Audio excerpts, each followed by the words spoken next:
Salut chers auditeurs, en avant pour votre quart d'heure agricole, le podcast de Ternet et WebAgri. En 15 minutes, pas une de plus, vous apprendrez plein de choses sur vos cultures, l'élevage, le machinisme, la météo.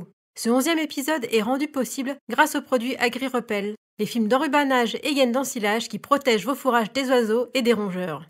Des produits à retrouver sur le site fr.agrirepel.com. Cette fois, Sébastien vous parlera de la prépondérance des pneus, Delphine et Sophie des dégâts d'oiseaux en élevage et sur les cultures, et Pauline de la révision des normales de saison en météo. Le quart d'heure agricole. Le podcast qui vous donne une bonne excuse pour être en retard.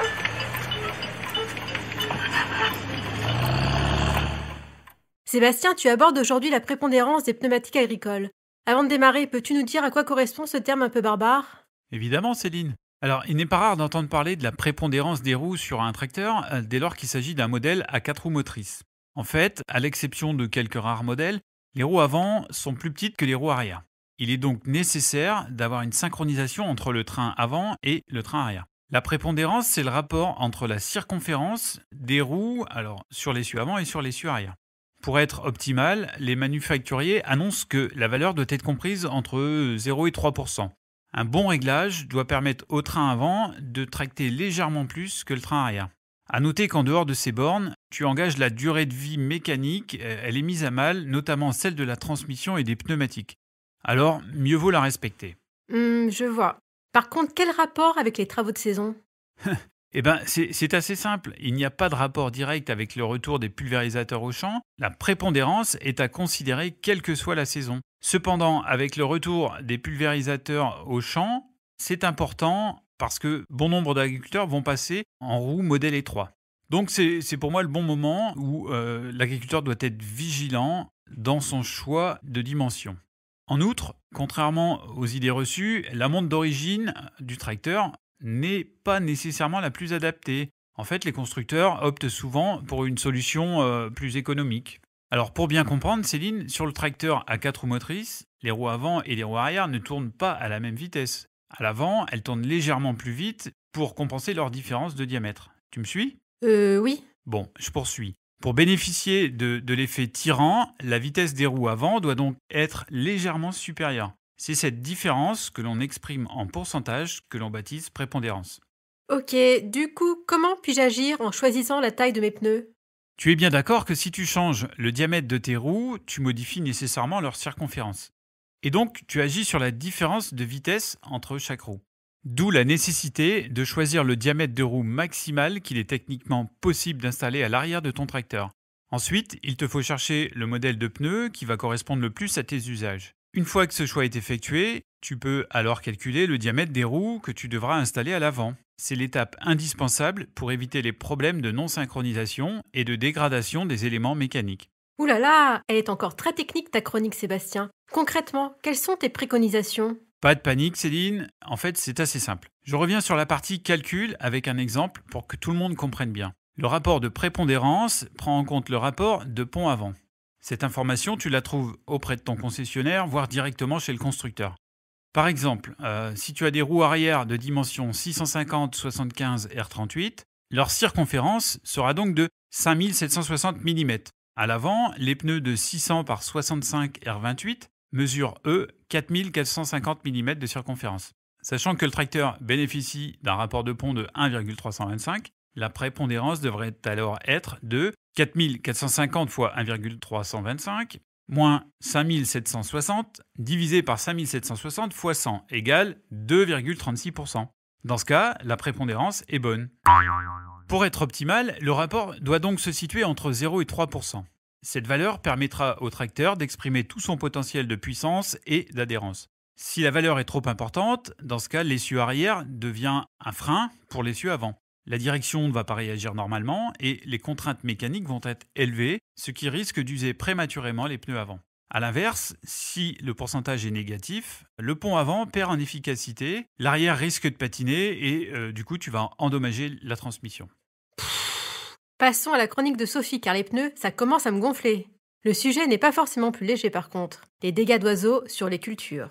Et oui Céline, à l'heure des semis de maïs et de tournesol, les dégâts d'oiseaux peuvent représenter un véritable fléau pour ces cultures. Selon une enquête Terrinovia, plus d'un tiers des parcelles de tournesol ont par exemple été concernées en 2020, et parmi elles, plus d'1 sur 2 a dû être ressemée. Quelles sont les espèces les plus nuisibles ? Eh bien, c'est le pigeon ramier qui entraîne le plus de dégâts sur tournesol. Viennent ensuite les corvidés, et en particulier le corbeau freux et la corneille noire. Les attaques de corvidés ont également été particulièrement fréquentes et intenses sur maïs en 2020. Laurent Thiebaud, éleveur en Ille-et-Vilaine, nous expliquait par exemple sur WebAgri l'année dernière qu'il a dû ressemer 8 hectares de maïs fourrage sur les 49 de l'exploitation. Et pourtant, il avait mis en place des canons à gaz, des épouvantails achetés et des faits maison. N'est-ce pas suffisant comme moyen de protection ? Même si les effaroucheurs visuels et sonores sont les dispositifs les plus utilisés sur le terrain, Christophe Sauce, chargé d'études chez Terrinovia, note qu'il est important de les utiliser de façon mesurée pour éviter que les oiseaux ne s'habituent. On peut aussi faire appel à l'intervention de chasseurs ou utiliser des répulsifs. En tournesol, 2 produits de biocontrôle peuvent être employés. Soit en plein, lorsque les tournesols lèvent, comme Avifar ou Gypstop, ou soit directement sur les semences, comme le PNF 19.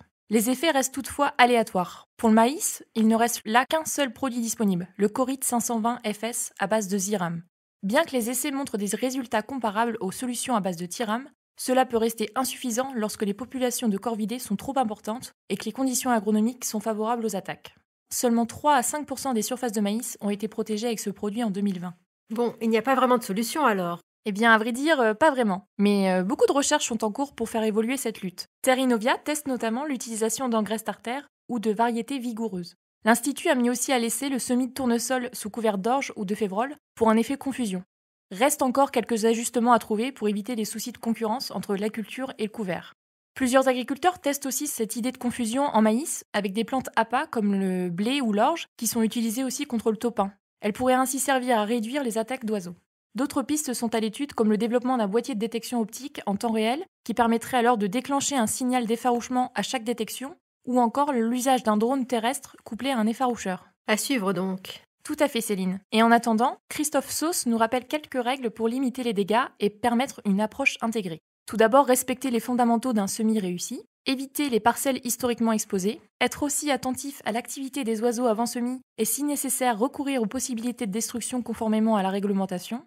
Dans la mesure du possible, essayer de coordonner les semis avec ses voisins et comme on le disait tout à l'heure, protéger les parcelles avec une utilisation mesurée d'effaroucheurs. Et aussi un autre point important, il ne faut pas oublier de signaler les dégâts.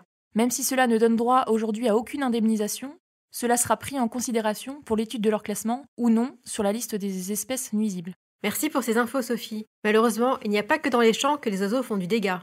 Dans les fermes aussi, n'est-ce pas Delphine ? On voit parfois d'énormes colonies d'étourneaux s'envoler dans les élevages. Tout à fait, c'est bien embêtant. Pour les éviter, Gérard Angoujard, directeur de la Fédération de lutte contre les organismes nuisibles en Bretagne, explique qu'il faut tout faire pour que les oiseaux n'aient pas envie de s'installer sur la ferme où ils trouvent gîte couvert. Du coup, il faudra commencer par leur compliquer l'accès à la nourriture. Ça passe par exemple par un rebâchage systématique du silo après distribution. Et concernant leur rubanage, certains replacent une bâche au-dessus des balles pour éviter que les corbeaux ne percent le film.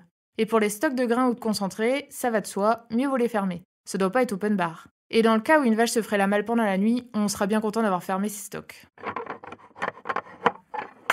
Ensuite, il faut empêcher les oiseaux de rentrer pour nicher dans la stabu. Je te vois venir Céline, tu vas me dire, c'est mission impossible. Eh ben non, il est possible d'installer du grillage sur les fêtages ou des filets anti-oiseaux dans les bâtiments semi-ouverts. Vient ensuite l'effarouchement, mais ça Sophie en a déjà parlé. Parce qu'avoir des oiseaux sur sa ferme, c'est vraiment embêtant ? Ben déjà, d'un point de vue visuel, ça peut être un peu énervant. Mais sinon, oui, ça peut causer des problèmes sanitaires pour le troupeau. La ration se trouve souillée par les fientes, on peut aussi trouver des oiseaux ou des poussins morts sur la table d'alimentation ou dans les abreuvoirs. Et alors le plus embêtant, ce sont les pigeons, parce qu'ils sont porteurs de salmonelle et la transmettent au troupeau. À ce sujet, Grégoire Kunz, vétérinaire conseil au GTS Bretagne, affirme que d'un point de vue purement sanitaire, il vaut mieux 1000 étourneaux que 10 pigeons à l'année. Espérons qu'on n'en arrive pas là quand même. C'est clair. Bon, avec Sophie, on s'est focalisé sur les oiseaux, mais il n'y a pas que ça comme ravageurs. Il y a par exemple les rongeurs. Certains éleveurs du Cantal en sont d'ailleurs bien embêtés car ils abîment toutes les prairies qui deviennent de vraies gruyères. Et bien plus gros, on a aussi les sangliers qui font de sacrés dégâts dans les champs comme dans les prairies.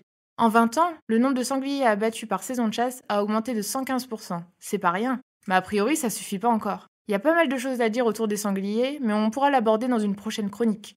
En attendant, je laisse la place à Pauline pour la météo, un sujet qui rythme le quotidien des agriculteurs. Oui, et au programme aujourd'hui, le recalcul des normales de saison. Mais c'est quoi, Pauline, les normales de saison exactement ?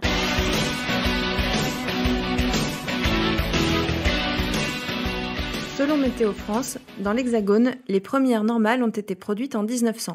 Elles sont utilisées par tous les organismes météorologiques de la planète et permettent de disposer de références communes pour analyser les données climatiques. Comment on les calcule? On les calcule en prenant en compte toutes les variables du climat, température, précipitation, vent, ensoleillement, mais aussi de nombreux indicateurs, moyenne, quintile, c'est ce qui se produit une année sur 5, record ou encore nombre de jours au-dessus d'un seuil. Elles sont calculées sur 30 ans et répondent aux règles définies par l'Organisation mondiale de la météorologie. On les met à jour tous les 10 ans et c'est cette année. Pourquoi changer de normale? Parce qu'avec le changement climatique, les normales de saison n'ont plus grand-chose de normal.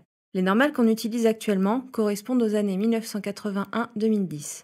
Elles sont représentatives du climat moyen sur une période située autour des années 90. Mais depuis plusieurs années, le réchauffement climatique s'est accéléré et les références ne sont plus d'actualité. Il est donc grand temps d'en changer. Les services météo du monde entier se sont donc lancés dans une opération de recalcul des normales. Ces nouvelles normales, utilisées dès 2022, correspondront à la période 1991-2020 et seront représentatives d'un climat centré sur les années autour de 2005. Donc elles ne seront pas tout à fait à jour. Eh bien non, il y aura encore un léger décalage par rapport à la période actuelle. Mais Météo France indique que des travaux de recherche sont en cours pour proposer des estimations de normales climatiques non stationnaires pour disposer de références non biaisées pour le climat actuel. Qu'observe-t-on avec ces changements? Pas vraiment de bonnes nouvelles. Ça chauffe pour le pays. Selon Météo France, la nouvelle normale de température calculée sur la période 1991-2020 s'établit pratiquement à 12,97 degrés, ce qui correspond à une hausse de 0,41 degrés par rapport à 1981-2010. La France s'est donc réchauffée de plus 1,7 degré depuis 1900. Et depuis 1970, chaque décennie est plus chaude que la précédente. Et s'il faut une preuve que le réchauffement climatique s'accélère, note que la plus forte progression entre 2 décennies a eu lieu ces 10 dernières années, avec une hausse de 0,59 degrés. Ce n'est pas très étonnant, sachant que la nouvelle période de référence inclura 2020, qui est l'année la plus chaude jamais enregistrée en France depuis le début du XXe siècle. Pour bien comprendre, je vais te citer quelques exemples.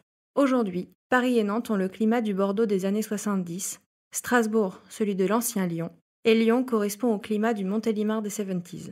En 30 ans, on observe un net décalage vers le sud, alors que le nord du pays retrouve un climat proche de celui de l'ouest de la France d'il y a 30 ans. Quelles conséquences pour l'agriculture? Comme le climat se décale, les cultures en font autant. On voit que les zones de culture des céréales évoluent. Par exemple, en France, le maïs, le sorgho et le blé dur voient leur zone de culture s'étendre vers le nord. On observe également une plus grande variabilité d'une année sur l'autre, puisqu'il ne s'est pas passé une année sans aléas climatiques depuis les années 90, selon Jean Jouzel, climatologue et ancien membre du GIEC. Du coup, les agriculteurs doivent adapter leurs itinéraires techniques et introduire des modèles plus résilients. Des adaptations et de nouveaux modèles agricoles dont Ternet et WebAgri se font régulièrement l'écho. Que ça passe vite! Vos 15 minutes d'infos agricoles sont déjà écoulées. Remercions Sébastien, Sophie, Delphine et Pauline. Vous nous avez encore appris plein de choses. Et merci à vous d'être toujours au rendez-vous. Je vous dis au mois prochain et abonnez-vous.